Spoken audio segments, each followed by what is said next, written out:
క్రీస్తునందు ప్రియమైన శుభవచనం దేవుని ప్రియులందరికీ యేసు క్రీస్తు ప్రభువారి శ్రేష్టమైన శక్తిగల నామమున ఈ ఉదయకాల శుభాలు అందిస్తూ ఉన్నాం. సియోనులో నుండి నా తండ్రి మిమ్మల్ని ఆశీర్వదించునుగాక, ఉన్నత స్థలములో నుండి మీకు సహాయం చేయునుగాక. ఈరోజు ఉదయం లేవగానే ఎలా ఉన్నారు? ఆరోగ్యంగా ఉన్నారా? ఏదైనా అనారోగ్య సమస్యల చేత కలవరపడుతూ కూర్చున్నారా? ప్రభు మిమ్మల్ని బాగు చేయును కాక, ప్రభు మీకు స్వస్థత కలుగు చేయును కాక, యేసు క్రీస్తు ప్రభు మిమ్మల్ని ఆదరించును గాక. దేవుని వాక్యంలో నా జనులను ఓదార్చుడి ఓదార్చుడి అని దేవుని వాక్యం ఎంత స్పష్టంగా చెప్తుందో. యేసయ్య మాటలు ఓదార్చే మాటలు, ఆదరించే మాటలు. ఒకసారి నేను ఒక ఇంటికి వెళ్ళానండి. సడన్గా వెళ్ళా. పెద్ద ఆవిడ, నా తల్లి లాంటిది, నన్ను చూసి ఆశ్చర్యపోయింది. పాస్టర్ గారు, ఏంది మా ఇంటికి వచ్చారా మీరు అనింది ఆమె. అవునమ్మా. ఆమె నన్ను గమనించలేదు, కానీ నేను దగ్గరికి వెళ్ళి పలకరించా. అరే, మీరు వస్తున్నట్టు తెలిస్తే నేను ఇంకా మీకోసం ఏదైనా చేసేదానిగా. ఏం చేస్తావు తల్లి, వచ్చాను, దేవుని కృపను బట్టి నేను చూడాలనిపించింది. సేవకులకు ఆ మనసు ఉంటుందండి. ఎట్లుందా ఆ తల్లి ఆరోగ్యం ఎట్లా ఉందని దేవుడు ప్రేరేపిస్తాడు. వచ్చినప్పుడు ఆమె ఎంత సంతోషంగా ఫీల్ అయిందో, ఎంత సంతోషించిందో, ఎంత ఆదరణ వచ్చిందో. కాబట్టి దేవుని బిడ్డలారా, యేసయ్య ఓదార్చేవాడు, ఆదరించేవాడు. ఆయన గాయములు కట్టువాడు. యేసు క్రీస్తు ప్రభువులో ఈరోజు మీకు ఆదరణ కలుగునుగాక, నెమ్మది కలుగునుగాక. ఈరోజు శుభవచనం కొరకు 51వ కీర్తన 10వ వాక్యం. దేవా, నాయందు శుద్ధ హృదయము కలుగ చేయము. దేవుడు మనకి శుద్ధ హృదయము కలుగ చేయువాడు. యేసు క్రీస్తు ప్రభువారు శుద్ధ హృదయము కలుగజేసే దేవుడు. అవునండి. దావీదు ప్రార్థన చేస్తున్నాడు. 51వ కీర్తన దావీదు రాసిన కీర్తన. పాపములో పడిపోయి తన తప్పును తెలుసుకొని, దావీదు ఎంత మంచోడో చూడండి. పాపంలో పడ్డాడు, కానీ పడినవాడు పడిన చోటే లేడు.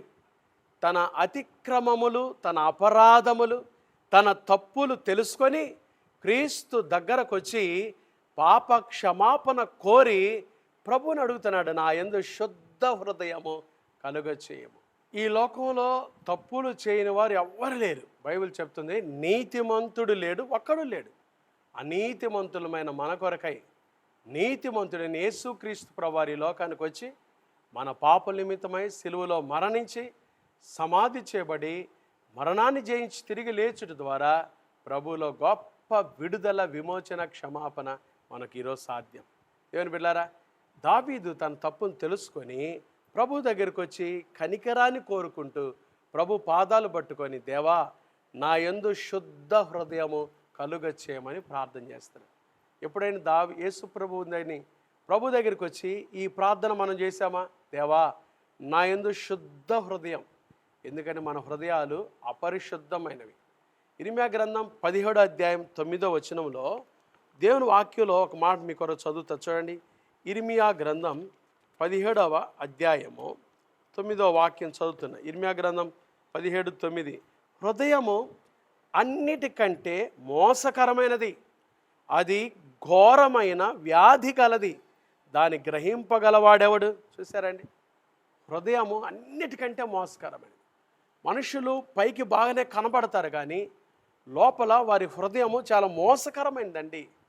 దేవుని బిడ్డారా, మోసకరమైన హృదయం కలిగిన మానవుల కొరకై యేసుక్రీస్తు ప్రభువారు ఈ లోకానికి వచ్చి ఆ మోసం నుండి, ఆ పాపము నుండి మనల్ని విడిపించుట కొరకై కల్వరి సిలువలో ఆయన మన కొరకై పరిశుద్ధమైన రక్తము కార్చి, మనం పాప నిమిత్తమై సిలువలో మరణించి సమాధి చేయబడి మరణాన్ని జయించి తిరిగి లేచి ఆయన రక్తములో మన హృదయాన్ని కడగటానికి ఇష్టపడుతున్నాడు.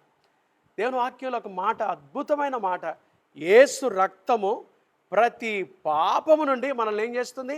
పవిత్రులుగా చేయను. చూసారండి, యేసు ప్రభు రక్తములో ఎటువంటి మోసకరమైన హృదయమైనా కడుగబడుతుంది. ప్రభు దాన్ని శుద్ధి చేస్తాడు, బాగు చేస్తాడు యేసయ్య. ఈ ఉదయకాలం ఈ మాటలు వింటున్న నీ జీవితంలో నీ హృదయం ఎట్లా ఉందో నాకు తెలియదు. మోసకరమైన హృదయమే ప్రభువు దగ్గరికి రాని వారి జీవితాలన్నీ మోసకరమైన హృదయంతో ఉంటాయి. దాన్ని మనం గ్రహించలేం, అది మనకు అర్థం కాదు కదండి. మనం ఎప్పుడైతే యేసుక్రీస్తు ప్రభు వాక్యం దగ్గరికి వస్తామో ఆ వాక్యమే మన హృదయాన్ని గుచ్చుతుంది. పేతురు వాక్యం చెప్తున్నప్పుడు వారు హృదయంలో పొడవబడ్డారంట, నొచ్చుకున్నారంట వాక్యానికి. అవునండి, మాది మోసకరమైన హృదయం అని వారు తెలుసుకొని యేసుక్రీస్తు ప్రభు రక్తములో వారి హృదయాన్ని కడుక్కొని పరిశుద్ధపరచబడి ప్రభు రక్షణలోకి వచ్చారు. ఈరోజు నువ్వు కూడా యేసు ప్రభు దగ్గరికి రావాలి, మన హృదయాన్ని శుద్ధి చేసుకోవాలి. దావీదు ఎంత చక్కటి ప్రార్థన, దేవా నా యందు శుద్ధ హృదయము కలుగజేయము. మన హృదయం శుద్ధి అయితే బైబిల్ చెప్తుంది, హృదయ శుద్ధి గలవారు ధన్యులు, వారు దేవుని చూస్తారు, యేసయ్యను చూస్తారు. యేసయ్య వారికి కనబడతాడు, యేసయ్య వారితో నివాసం ఉంటాడు, యేసయ్య వారితో సహవాసం చేస్తాడు, యేసయ్య సన్నిధి వారితో ఉంటుంది. నీ హృదయం ఎప్పుడైతే శుద్ధిగా ఉంటుందో యేసుక్రీస్తు ప్రభు నీలోనే ఉంటాడు కదండి.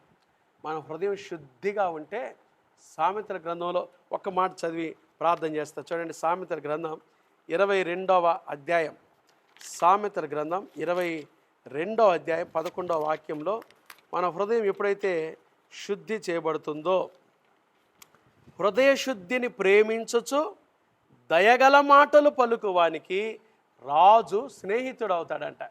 ఎంత చక్కటి మాటలు చూసారా. హృదయ శుద్ధిని ప్రేమించాలి, దయగల మాటలు పలకాలి. యేసు ప్రభు రాజులకు రాజైన యేసయ్య మనకు స్నేహితుడిగా ఉంటాడు. ఈ ఉదయకాలం మనం కూడా శుద్ధ హృదయం కొరకై దేవుని అడుగుదాం. మన హృదయం మోసకరమైంది, మన హృదయం అంత మంచిది కాదు, మన హృదయంలో ఎప్పుడు చెడుతనం ఉంటుంది. అయితే యేసు ప్రభు రక్తం ఈ ఉదయకాలం నిన్ను నన్ను శుద్ధి చేస్తుంది. యేసు ప్రభు దగ్గరికి రా, నీ పాపాన్ని ఒప్పుకో. మన పాపములను మనం ఒప్పుకొని ఎడల ఆయన నమ్మదగిన వాడును నీతిమంతుడు గనుక ఆయన మనలను క్షమించి సమస్త దుర్నీతి నుండి పవిత్రులుగా చేస్తాడు. యేసు ప్రభు రక్తములో మనం కడుగుబడ్డప్పుడు మన హృదయం శుద్ధి చేయబడుతుంది. మనకి యేసయ్య స్నేహితుడుగా ఉంటాడు. ప్రభువుని చూస్తాం, ప్రభు సహవాసములు ఆనందిస్తాం. అట్టి కృప పరిశుద్ధాత్మ దేవుడి ఉదయకాలం మనందరికీ దయచేయునుగాక. ఆమేన్. ప్రార్థన చేసుకుందామా. మహాపరిశుద్ధుడు అయిన మా తండ్రి, దయగల మా దేవ, ప్రేమ స్వరూపి, మీకు స్తోత్రాలు. ఈరోజు శుద్ధ హృదయం గురించి ఈ శుభవచనంలో మాతో మాట్లాడినందుకై స్తోత్రాలు. దేవా, నా యందు శుద్ధ హృదయము కలుగ చేయము. శుద్ధ హృదయం మీరిస్తారు ప్రభా.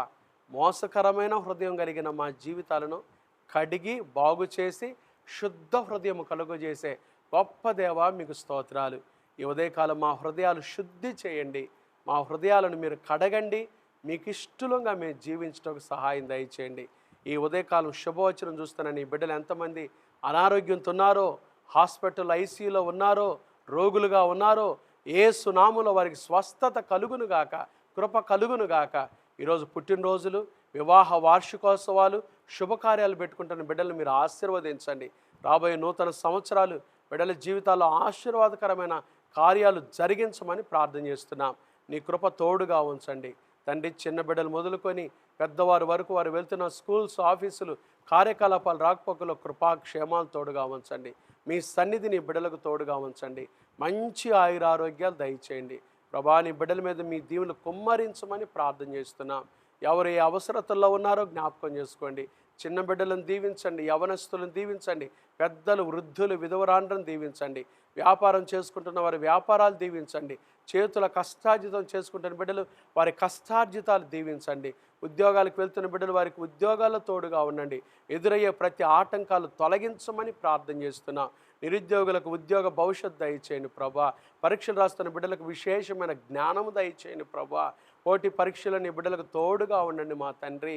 ప్రయాణం చేస్తున్న ప్రయాణికులు వారు ట్రైన్లో వెళ్తున్న, విమానాల్లో వెళ్తున్న తండ్రి, ఖాళీ నడకను వెళ్తున్న, స్కూటర్స్ మీద వెళ్తున్న, ఆటోల్లో వెళ్తున్న బిడ్డలకు క్షేమం దయచేయండి. బస్సులో వెళ్తున్న మీ క్షేమం దయచేయమని ప్రార్థన చేస్తున్నాము తండ్రి. అయా, ఈ దినమంతా నీ బిడ్డలకు తోడుగా ఉండి మా అందరికీ శుద్ధ హృదయం కలుగజేసి ప్రభా, హృదయ శుద్ధి గల వారు ధన్యులు, వారు యేసయ్యను చూస్తారని చెప్పిన మీ వాక్యానుసారంగా మిమ్మల్ని చూసే ఆ గొప్ప హృదయాన్ని మాకు దయచేయమని ఉదయకాలం ఈ శుభవచనం ద్వారా ఒక్కొక్కరిని మీరు ఆశీర్వదించినందుకే మీకు వందనాలు చెల్లిస్తూ యేసు నామమున ప్రార్థిస్తున్నాము తండ్రి. ఆమేన్. త్రియేక దేవుని ప్రేమ, కృప, సమాధానములు ఈ ఉదయకాలం యేసుక్రీస్తు ప్రభుని సొంత రక్షకునిగా అంగీకరించిన దేవుని బిడ్డలందరికీ, శుద్ధ హృదయం కొరకు ప్రార్థించిన బిడ్డలకి ఇప్పుడు ఎల్లప్పుడు ప్రభు రాకడ పర్యంతము తోడైండునుగాక. ఆమేన్. God bless you.